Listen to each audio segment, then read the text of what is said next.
Assalamualaikum warahmatullahi wabarakatuh. Perkenalkan, nama saya Muhammad Faleh Rahman. Saya mahasiswa dari Mirisina semester 6. Saya akan membuat video tentang kewirausahaan sebagai syarat untuk melaksanakan tugas akhir atau PON. Di sini saya akan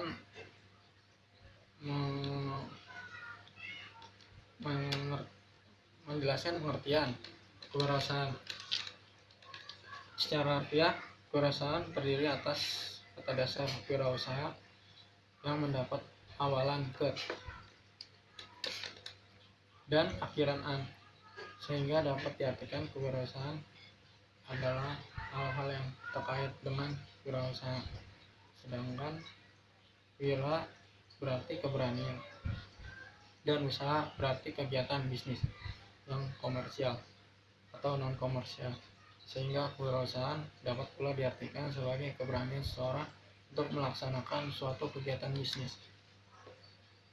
Dalam bahasa Inggris, wirausaha adalah disebut juga entrepreneur. Istilah ini pertama kali diperkenalkan oleh Richard Cantillon, seorang ekonomi Prancis. Menurutnya, entrepreneur adalah agent who by means of production at certain pains in order to combine them. Dalam waktu yang tidak terlalu lama, ekonom Prancis lainnya, Jean-Baptiste Say, menambahkan definisi Cantillon dengan konsep entrepreneur sebagai pemimpin. Secara umum, banyak sekali definisi yang dikemukakan oleh para ahli mengenai kewirausahaan sebagai ini. Di bawah ini akan saya kemukakan beberapa pendapat yang diambil dari berbagai sumber. Di antaranya Hervé Leibestein tahun 1968 sampai 1979. Dia mengemukakan kewirausahaan mencakup kegiatan yang dibutuhkan untuk menciptakan atau melaksanakan perusahaan. Pada saat semua pasar belum terbentuk atau belum teridentifikasi dengan jelas, atau komponen fungsi produksinya belum diketahui sepenuhnya. Dan Penrose tahun 1963, dia mengatakan kegiatan wirausahaan mencakup identifikasi peluang-peluang di dalam sistem ekonomi. Kapasitas atau kemampuan manajerial berbeda dengan kapasitas kewirausahaan. Frank Knight 1921 mengatakan kewirausahaan mencoba untuk memprediksi dan mencegah perubahan pasar. Definisi untuk menekan bahwa peranan kewirausahaan dalam menghadapi ketidakpastian dalam dinamika pasar. Seorang wirausaha disyaratkan untuk melaksanakan fungsi-fungsi manajerial mendasar seperti pengarahan dan pengawasan. Tujuan kewirausahaan.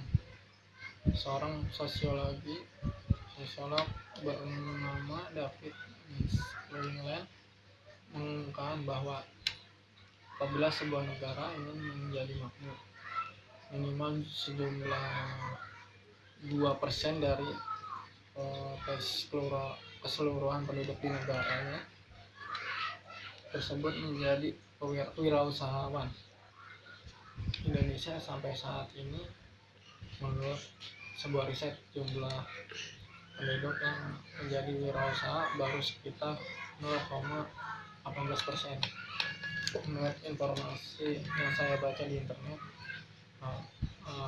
hari ini tanggal 25 Maret 2012, jumlahnya telah melonjak tajam menjadi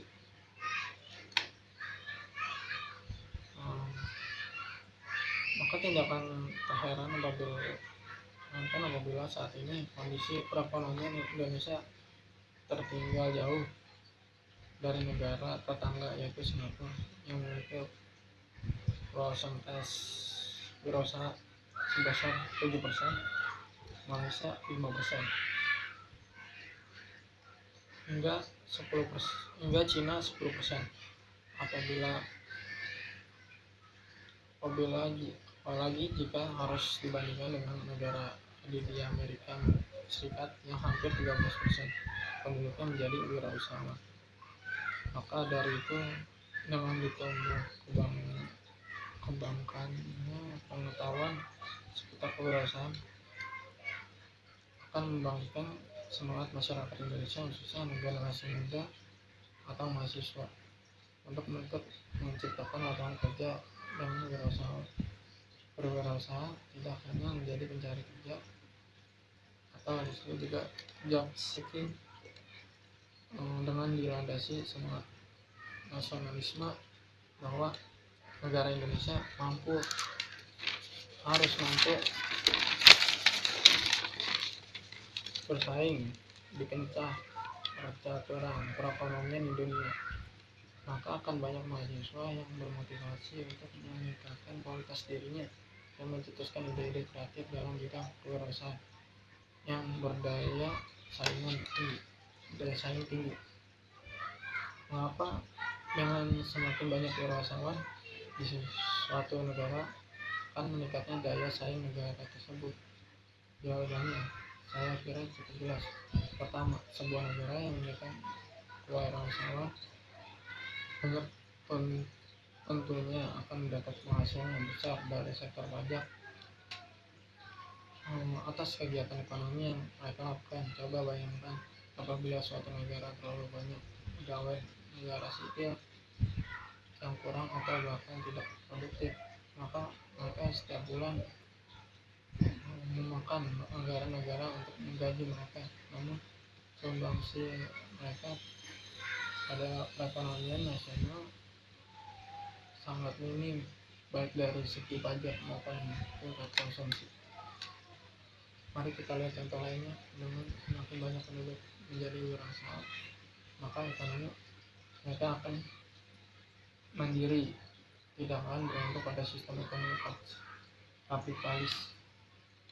Dalam hal ini pemerintah harus proaktif menyediakan modal bagi para pengusaha agar benar-benar produktif dengan bunga yang kompetitif dan tidak menghancurkan pengusaha maupun pemerintah. Hasil keuntungan usaha mereka akan disimpan di bank dalam negeri sehingga perputaran uang semakin lancar. Dengan hal tersebut, modal mereka akan bertambah sehingga mampu menembus pasar global yang nantinya menaikkan neraca ekspor impor dan akan menambah devisa negara secara signifikan. Maka dengan hal tersebut sangatlah jelas bahwa kewirausahaan memiliki peran yang sangat penting untuk menaikkan harkat martabat suatu bangsa di kancah internasional. Selanjutnya ditinjau dari segi GPN atau disebut juga Gross National Product. Apabila semakin banyak uang yang dihasilkan oleh bangsa Indonesia karena berwirausaha, maka uang yang dihasilkan berpeluang semakin besar. Berbeda dengan gaji yang nominalnya relatif tetap, akan meningkatkan GNP, yaitu keseluruhan barang dan jasa yang diproduksi oleh negara penduduk tersebut dimanapun berada, di dalam dan di luar negeri. Dengan meningkatkan GNP, ini akan semakin memperkuat ekonomi nasional secara makro. Dari beberapa dampak positif kewirausahaan tersebut, maka dapat disimpulkan bahwa kewirausahaan bertujuan untuk meningkatkan ekonomi masyarakat dan secara umum meningkatkan harkat dan martabat pribadi wirausahawan, bangsa dan negara. Dengan pengetahuan tersebut diharapkan akan semakin banyak warga negara Indonesia, khususnya mahasiswa, yang terjun dalam dunia usaha. Namun perlu diperhatikan dalam berusaha harus mengedepankan kejujuran sehingga apa yang dihasilkan dapat bermanfaat bagi masyarakat luas. Demikian video kewirausahaan yang saya jelaskan. Kurang lebihnya mohon maaf. Wassalamualaikum warahmatullahi wabarakatuh.